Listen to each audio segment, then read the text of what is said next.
pretty rare that I can watch a game with UThermal and not learn something. And Ragnarok's a pretty solid Zerg, so I'm looking forward to this one. Not the least of which is that we're gonna open this game up on the map Curious Minds. With suspicious mind. A map that grows on me more and more. This match comes from the WardiTV New Year Invitational. It's a smaller tournament designed to fill holes in that schedule, a grand prize of only $400, but still attended by some of the very best, including the likes of Beyond and Solar. Rax goes down at the top of the Terran ramp, followed by Gas. Zerg goes hatch first, which means it's time for some intros. Our Zerg player in the top left in blue is the 17th film in the Marvel Cinematic Universe. He is Ragnarok!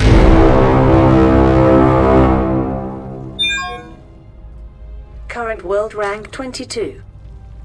Ragnarok has secured a berth for the World Championships at Katowice for the round of 36. That means he has a chance to win the highest prize in all of Starcraft, and he celebrates that by going Extractor Pool. Ragnarok, well known for being a standard reactive Zerg. Thermy's gonna finish up his racks, and we'll see if that gives us any insight as to what he has planned.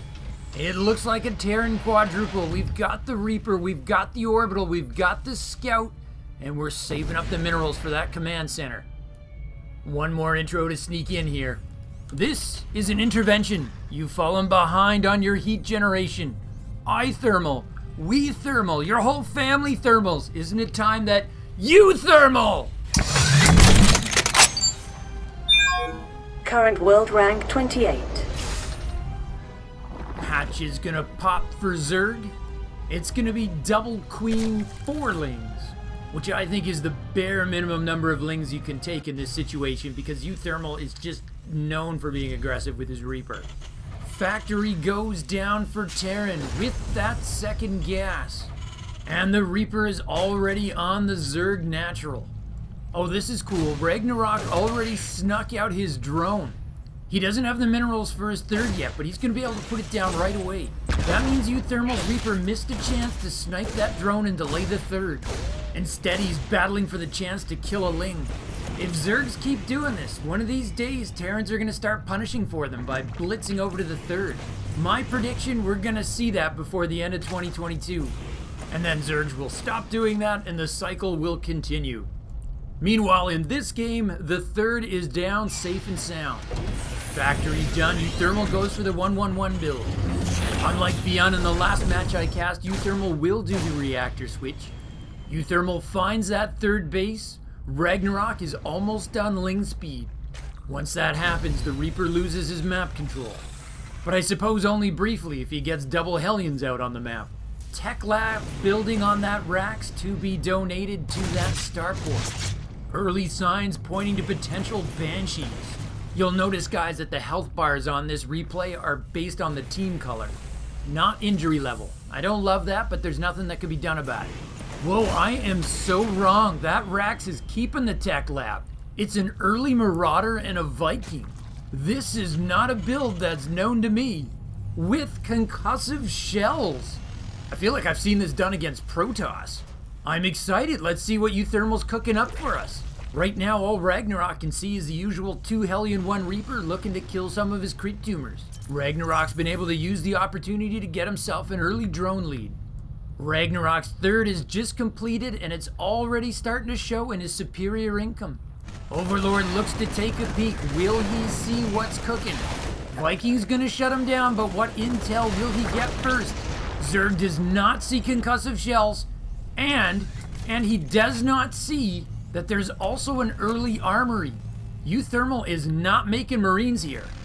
This could be Hellbats, which means Ragnarok needs a Baneling nest or at least roaches, and he is getting a Baneling nest. This was either a terrific read, or he's just following the current meta in which a lot of Zergs are going for that early Baneling nest. Queens are gonna save that Overlord.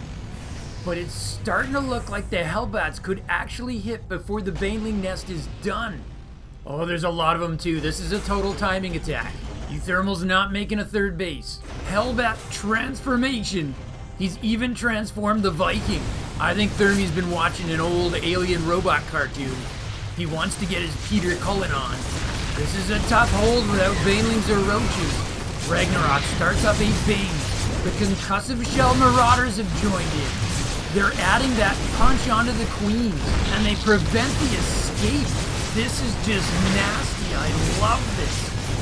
Here come the banelings. They gotta get around the marauders. They gotta get to those hellbats. Do we have splits?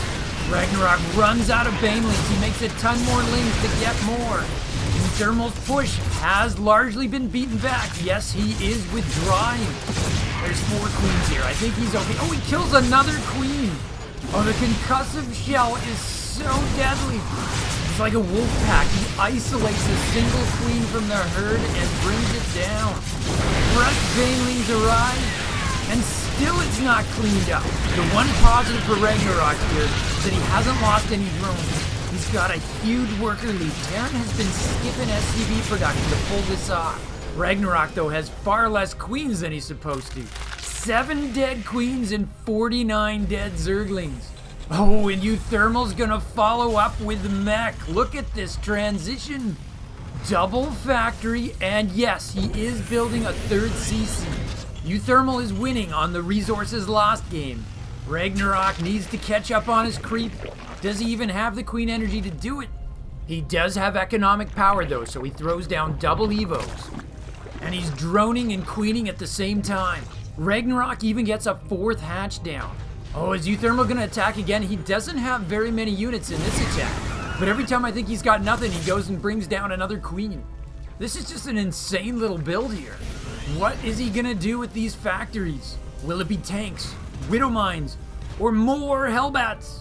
Ragnarok getting his lair tech. Still no sign of a roach warrant. What tech is he going for? The aggression seems to have finally died down. UThermal's gonna take his 3rd. Terran's using mules to keep up on income. But once the Zerg 4th kicks in, that will no longer be possible.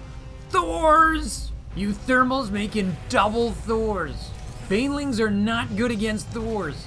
And they'll also be super helpful if Ragnarok transitions to mutas. Ragnarok's making a huge round of drones, but I think he needs something to defend other than queens and banelings. 2 more factories going down for UThermal.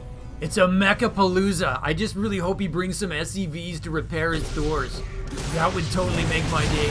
UThermal's killing creep.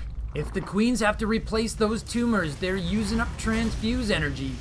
And I think they're gonna need it. Oh, it's a Thor suitcase! Double Thor suitcase, special delivery! Your Amazon drones got nothing on these guys. Ragnarok starts up baneling speed in a Hydra den. But this is gonna hit first. I think he's gonna put up a Thor wall. Oh, he's going right at the queens. Ragnarok's just been caught making a ton of workers, but he needs units. Look at the split on those hellbats. The banelings can't be wasted on the Thors, so they have to go around, and they're just taking hits. And once the banelings die, it's gonna be Thors versus queens. Ragnarok tries to make more banelings in the middle of the battlefield, but they are just getting cut down. The Hydra Den is done. Ragnarok's only got 3 queens left. He's gonna try to hold his ramp. He's making Zerglings. They can kill the Thors, but they can't deal with the hellbats. UThermal punches up the ramp. The Terran barbarians are at the gates. Now UThermal owns the ramp, and Ragnarok taps out. UThermal takes game 1. So what to say about that? Well, first it was awesome. Somebody's gonna tell me this is some part of the meta that's been going on for the last 4 months and I've just somehow missed it. But this was conceptually and completely novel to me and I loved it. Hellbat timings are fun, but they rarely result in that level of damage against the Zerg. Typically, Zerg players know if they get a Baneling nest, they should be safe. The Banes get traded out, and then the Zerg defender is free to drone up before the Terran's big wave of bio comes with the stim timing as a follow-up.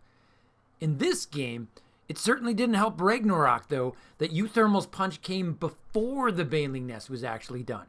But even still, it was the addition of the Marauders that changed the dynamic so much more than I expected. Marauders are very tanky against Banelings, and apparently, in UThermal's hands at least, they are also somehow good against Queens, particularly if Medivacs drop the Marauders right in front of the Queens and lock them down with concussive shells. The end result was Ragnarok was behind on tech and just so unready for the Thors in the follow-up wave. If Ragnarok had a roach warren with speed roaches, I think he holds those Thors, but with banelings, he just won't, especially since he had to remake all his queens. Lings are quite cost-effective against Thors. The Thors overkill the Lings and are vulnerable to a surround, but the Hellbats standing behind the Thors with a rotating blowtorch are going to melt the Lings. All in all, it was an awesome combination. You know what? I actually wonder if UThermal was trying to be poetic here. In both the Marvel Cinematic Universe and in Norse myth, Ragnarok destroys Asgard and Thor can't stop it. But today, the tables are turned. Thor destroyed Ragnarok.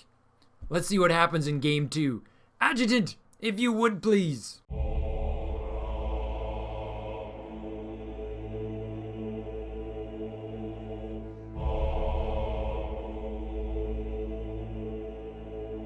The game begins now.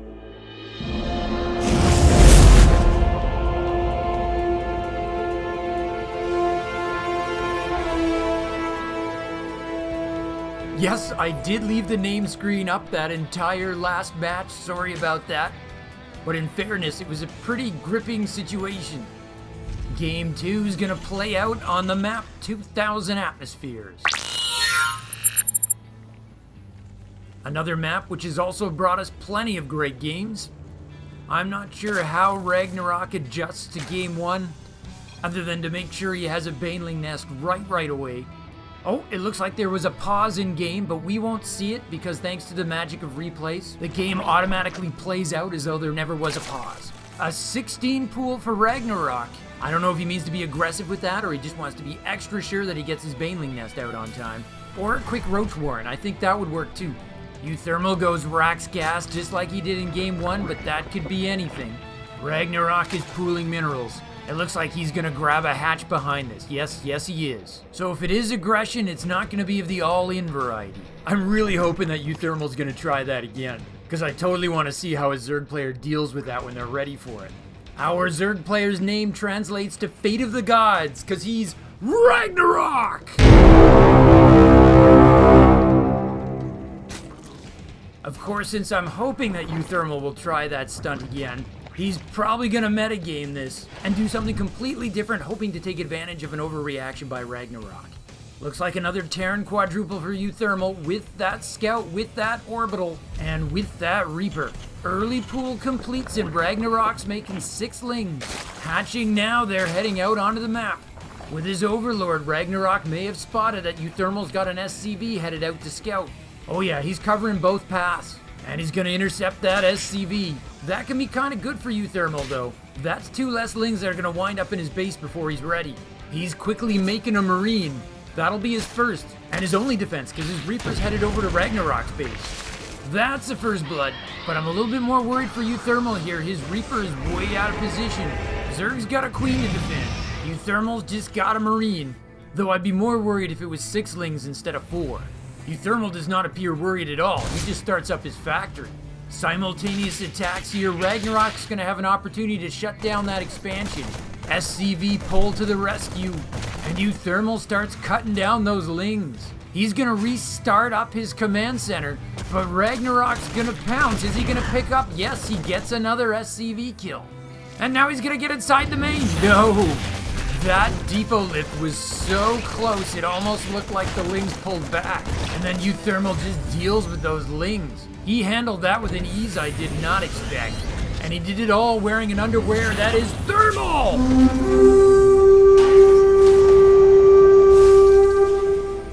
All he lost there was an SCV and some mining time. There's the reactor switch. But the Rax is not building a tech lab, it's making a second reactor.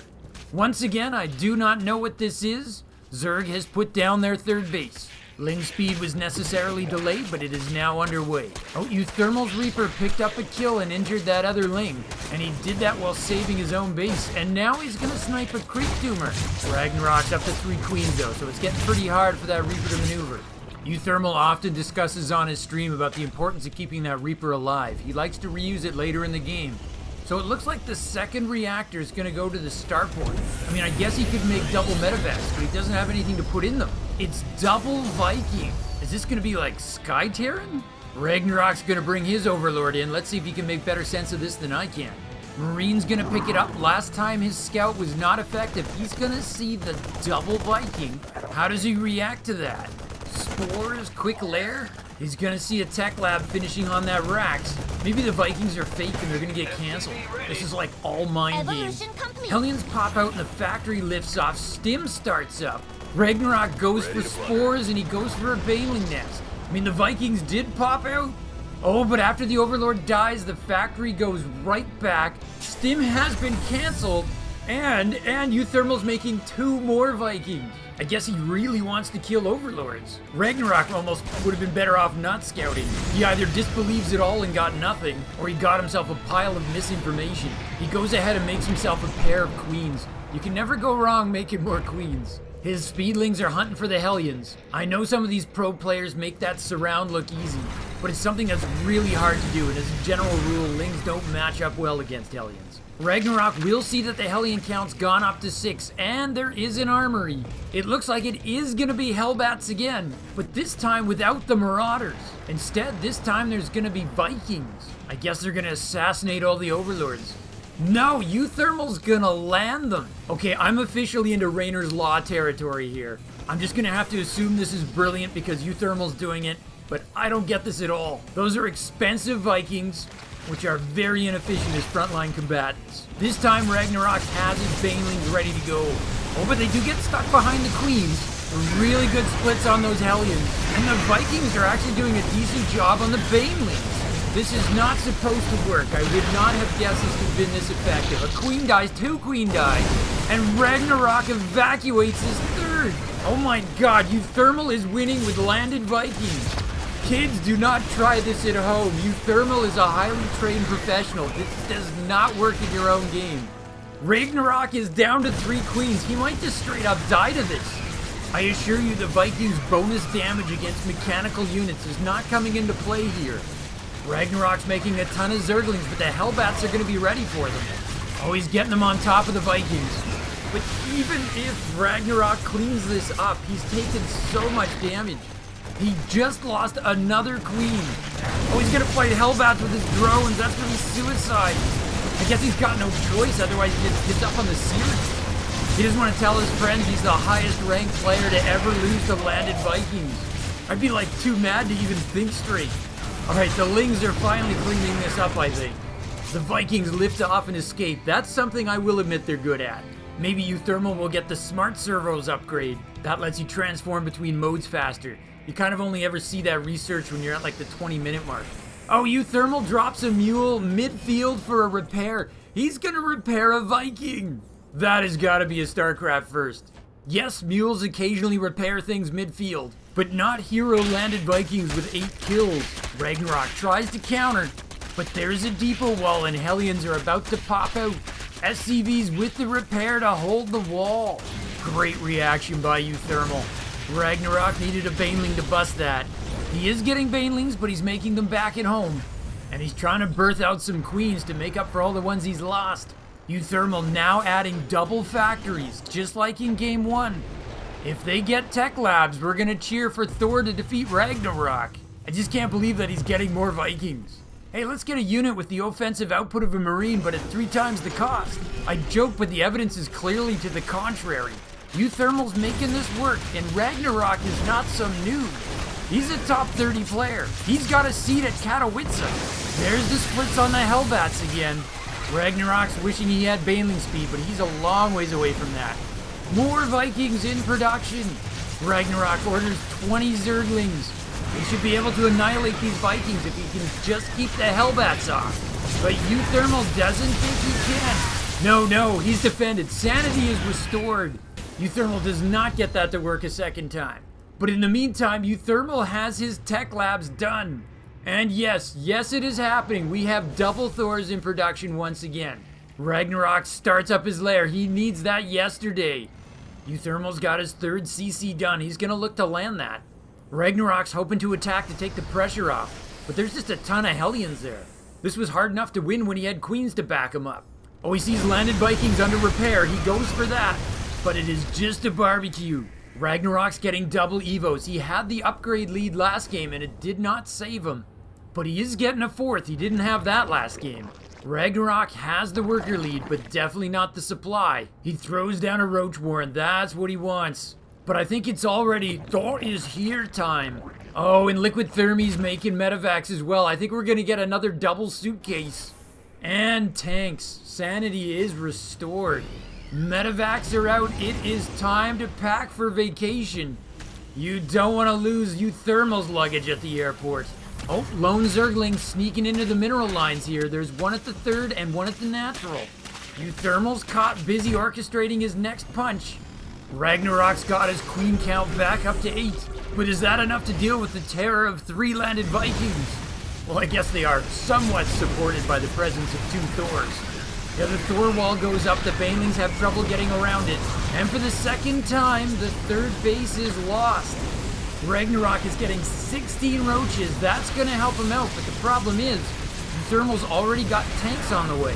At this point, Terran is just a full tech step ahead. Oh, and a bunch of those roaches are going to pop out at the third, and they're just going to get murdered by the units that are already there. Oh, a scan gives you thermal vision on top of that ramp. Ragnarok needs to hold that position. He doesn't want to lose the high ground. But there's no going toe-to-toe with those Thors. The Thor's ground attack is called Thor's Hammer. It's a double shot, each one doing 30 damage. Reinforcing Hellbats arrive, and it starts to get ugly. Ragnarok's down to his last queen. And UThermal's got a tank on the field now. Unless Ragnarok can do something extra special here, he's getting a quick hook with a 2-0 loss. And when he tells the story, he's going to be sure to emphasize that it was the tank push at the end that really put him over the top. He might neglect to mention the landed Vikings. Tough spot for Ragnarok. He doesn't want to charge those tanks, but I'm not sure he has a choice. He actually got himself a Ravager, which is a good way to try to deal with those tanks, but it's already dead. +1/+1 is going to finish for Zerg, but I think it's going to be an afterthought. UThermal's really been great about microing his forces. Whenever they get in trouble, the medevac just picks him up and brings him back. He is, though, down to his last Thor, and he's not making more. I think UThermal knows he can just go tank Hellbat from here on out. He's actually going to get the Blue Flame Hellion upgrade. That's not going to help him against the roaches, but it's really going to barbecue those lings. And as the attack becomes more and more tank heavy, Ragnarok's going to want more and more lings. There really is no answer for Zerg here. Ragnarok has been pumped. We need to all go watch another game with Ragnarok in it so we can see how good he really is. He has GG'd. UThermal takes the series 2-0. Do stick around because I got the scoop on this game.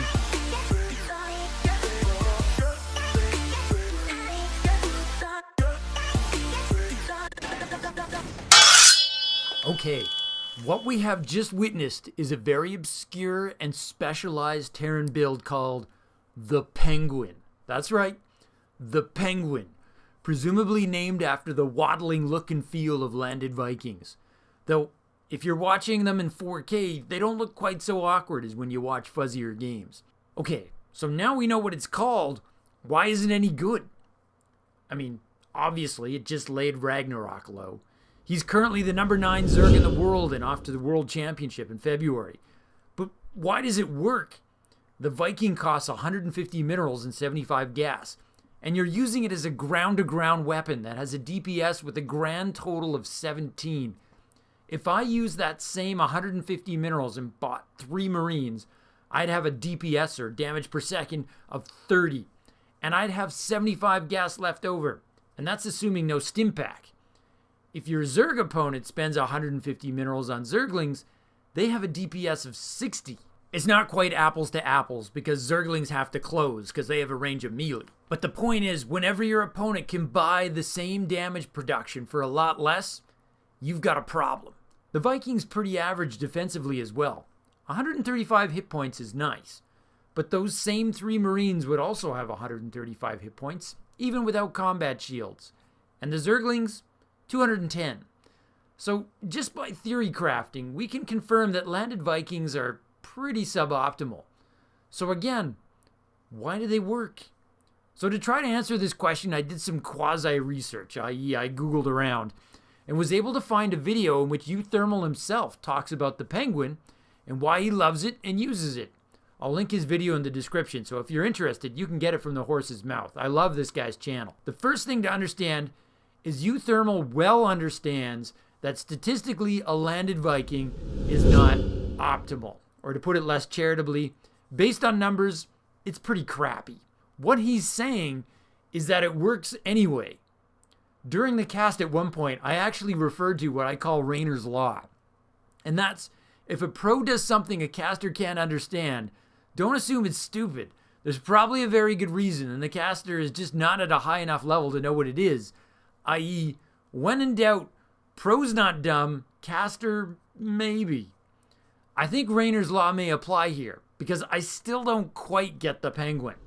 But if I have it right, what UThermal is saying is, the build does two things. One, it takes the Zerg by surprise. Check. That's pretty hard to dispute.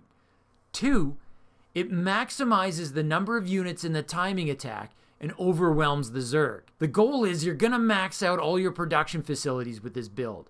You have a starport, ergo you're going to use it. A reactored starport makes Vikings, so let's make them. Vikings may not be A+, but they are far better than having less units.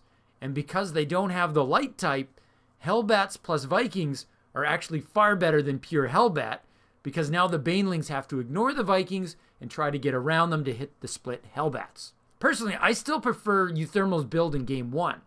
Replace the landed Vikings with Marauders, you get the same effect versus the Banelings. But you don't have the Overlord hunting, you don't have the ability to pick up and fly away, and you might wind up with an extra barracks you don't really want to use later when you fully transition to mech. Terrans can always use a starport. With the Penguin build, you're eventually making medevacs. Don't forget the Thor suitcase, or that medevacs heal Hellbat. I gotta say, having delved into this, the landed Viking is actually not as bad statistically as I expected it to be. I always assumed it was terrible, as if the landed Viking was any good, it would be totally OP. Air Vikings are pretty awesome. The end result is, I think I'm going to keep a pretty open mind. And I'll definitely be keeping a lookout for another match with the return of the Penguin. So from my base to yours, Zugzwang out. To continue your Starcraft journey, Nova advises you to click the video in the upper rectangle. But Kerrigan warns you to watch your 6 and click the video in the bottom rectangle. Or you can stimpack your Starcraft experience. Subscribe to Zugzwang Starcraft. Just hit the circle. From my base to yours, Zugzwang out.